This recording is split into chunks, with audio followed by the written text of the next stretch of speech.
My name is Helena Carter. I'm 36 years old, a former military linguist. Though that title never meant much to my father.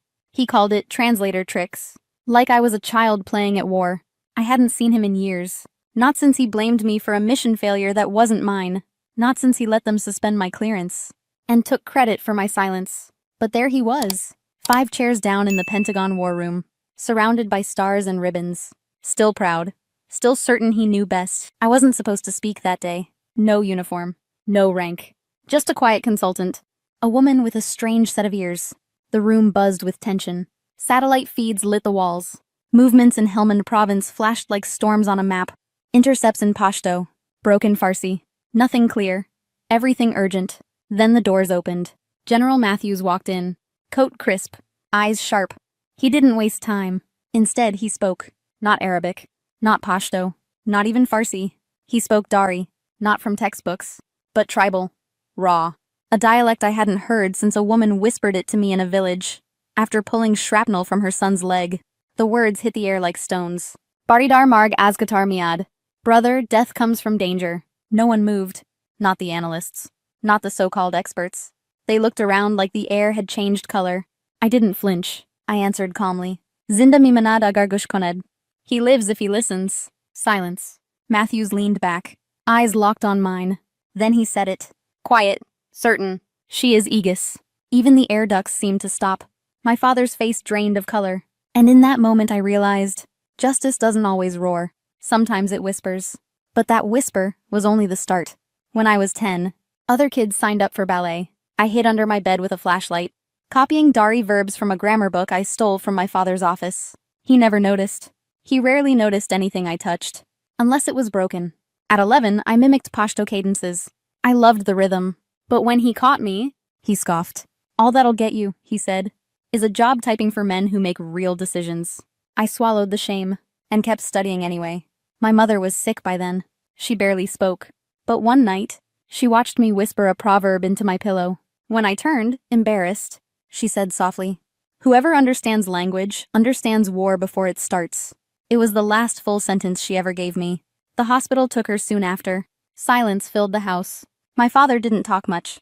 And when he did, it wasn't to me. By 13, I was fluent in Dari, conversational in Pashto. But he called it obsessing. Said I should focus on real things. Every time he said I wasn't enough, I went back to my notebooks. Because language was the only place I didn't feel like a mistake. Years later, my brother Daniel was 22 when he deployed. He told me quietly, "I'm not ready, Hel." Our father overheard. He called it cowardice. Said Daniel had embarrassed the family long enough. 2 days later, Daniel signed the papers. 6 months in, a roadside bomb. Wrong time, wrong place. I read the debrief. I saw the inconsistencies. I flagged a mistranslation in the intercepts. The memo vanished. So did my clearance. At the funeral, our father stood tall in uniform. When people asked, he said Daniel wasn't strong enough. But I knew the truth. Daniel wasn't weak. He was unprepared, because someone refused to listen. Sometimes I still see his grin. Cracked sunglasses. Sunburned face. He was supposed to come home. But instead, I stood at his grave. My father silent beside me. And I learned the cruelest lesson of all. That silence kills louder than bullet. And yet the silence wasn't done with me. Not even close. After the board hearing, I vanished into a basement apartment outside Arlington. No ceremony, no calls. One day my badge worked. The next it didn't. I told myself silence was safer. But silence rots. It hollowed me out until I needed another fight. A nonprofit hired me to teach English to Afghan refugee kids. No clearance. No rank. Just patience. The classroom was a gym with flickering lights and folding chairs. Children clutched notebooks like life vests. Most had lost a parent. Some had lost both. Others just stared out the window, waiting for someone who would never return. I told them my name was Miss Carter, that I liked tea, that I read a lot. Sometimes I wrote a line of Rumi in Dari, then in English. The little ones thought it was magic. The older ones just nodded, as if they knew I wasn't reading a book. I was reading them. One boy, Mustafa 9, once asked, "Were you in the army?" I hesitated, then nodded. He studied me, then said, "You look like someone who doesn't yell." It was the best compliment I'd ever been given. 2 years passed. I taught verbs, colors, seasons, but more than that. I reminded them their voices mattered, even if no one listened yet. Still, late at night, I missed the other kind of purpose. The one where a single sentence could stop a convoy. or save a life. Then came a Wednesday. The heater broke again. Kids wore mismatched hoodies, their breath fogging the air. My phone buzzed. Unknown DC number. I ignored it. It rang again and again. 3 times in 90 seconds. After class, I stepped outside and picked up on the 4th ring. Helena Carter, a man's voice said. Calm, low, commanding. Yes. I need 10 seconds. Then you can hang up. I didn't answer. Then he spoke. Not in English. In Dari. And not just Dari. Our old field code. Baridar Margatar Miad. Brother, death comes from danger. My breath caught. No one outside that base should have known those words. I swallowed. Who are you? Lieutenant General Langford, Pentagon. The world tilted.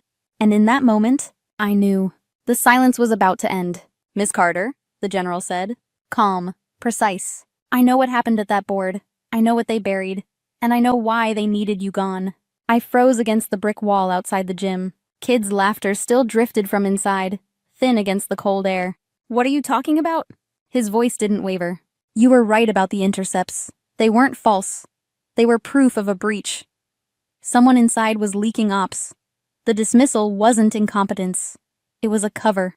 My stomach dropped. 2 years I'd replayed that hearing, convinced I was the failure. Now he was cutting straight through the scar tissue. I whispered, Who? He didn't soften. Your brother-in-law, Major Reynolds. He funneled intel for cash. The board covered it to avoid scandal. Easier to burn one translator than admit treason in the family. The words hit harder than any mortar blast. Reynolds, the man who toasted me at Thanksgiving, who called me our little code breaker, my sister's husband, my niece's father. I sank to the curb, phone shaking. You're saying I lost everything because of him? Not lost, Langford said quietly. Stolen. The air felt thinner, every memory sharpened. The way Reynolds lingered near my desk. The questions about comms. Casual. Too casual. I'd thought it was nothing. Now I knew better. My silence had been his victory lap. Why tell me now? I asked. Because he's still inside. And last week an op collapsed in Helmand. 6 dead. His fingerprints are on it. We can't move without testimony. We need someone who lived it. Someone he won't see coming. My mind flashed to Mustafa. To the kids in mismatched hoodies, breath fogging the gym air. 2 years of trying to erase myself. And now, realizing the war hadn't ended. It had only changed theaters. I whispered, You want me to testify? No, Langford said. I want you to fight back. For the first time in years, I didn't feel hollow. I felt heat. A rage sharp enough to cut through silence. Because if family had betrayed me, they were about to learn what betrayal really cost. The next weeks felt like suiting up again. But not with armor. With evidence. Langford's team slid me files. Bank transfers. Intercepted calls. Timelines where Reynolds' business trips lined up perfectly with collapsed missions. Each page cut deeper, and each page gave me back something he thought he'd erased. But walking into that federal courtroom, it still rattled me. Rows of uniforms, reporters leaning forward, pens ready, the echo of boots against tile, loud as gunfire in that marble hall. And there, at the defense table, Reynolds, my sister beside him. She didn't look at me, didn't blink, as if I were already a ghost. When they called my name, I rose. The oath felt heavier than any rucksack. On the stand, I told them everything. The intercepts, the night I was silenced, the years I vanished, and how the leaks matched his movements, word for word, death for death. The prosecutor slid forward a photo. 6 soldiers. Helmand. Faces now folded into black ribbons. Can you tell the court, he asked, how their location was compromised? My throat burned, but my voice stayed steady. By Reynolds. He sold them out. Gasps rippled through the room. Reporters scribbled faster. A juror covered her mouth. Reynolds shifted, jaw tight. For once, he had no smirk. Then his attorney lunged, voice sharp, accusing me of bitterness, of fabricating a grudge, of trying to settle family scores. I met his eyes. No grudge is worth 6 graves. The room went silent. So silent you could hear the tick of the clock. Even the judge leaned back, studying Reynolds as if weighing him on the spot. My sister finally looked at me, cold, accusing, like I was the traitor. Reynolds slammed a hand on the table. The bailiff barked at him to sit. But in that moment, the jury had already seen who he was. I didn't flinch. Not this time. When I stepped down, Langford gave the smallest nod. Approval without applause. The kind that says, mission accomplished. Reynolds knew then, the family pawn he'd erased from the board, was back, and she'd flipped the game. But the verdict wasn't the end.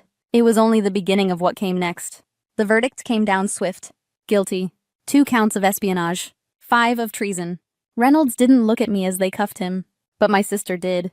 Her eyes were glass. Hatred, sorrow, disbelief all fighting for space. I wanted to feel sorry for her, but then I remembered the faces in that photo. 6 soldiers who would never come home. I walked out of the courthouse into winter air sharp enough to cut. Reporters shouted questions. Microphones shoved toward me. I kept moving. What could I say? That justice feels heavy, not clean? That victory still leaves scars? At home, I found the old footlocker I'd shoved into a corner. Inside was the uniform I thought I'd buried. I didn't put it on, but I touched the fabric. For the first time in years, it didn't burn. Next day, I returned to the classroom. The heater still broken. The kids still bundled in 2 big coats. But when Mustafa raised his hand and asked, "Miss Carter, what's the hardest English word?" I smiled. I wrote one word on the board. Justice. They copied it carefully. Letters shaky but proud. And in that room, with chalk on my fingers and their voices filling the air, I finally felt lighter. Family can betray you. They can erase you. They can sell your silence and call it survival. But they don't get to write the last page. You do. So if you've been through something similar, if your own blood turned cold against you, know this: you are not alone. And silence is never the end. Have you ever had family turn justice into betrayal? Tell me in the comments, because sometimes the only way forward is to speak it out loud.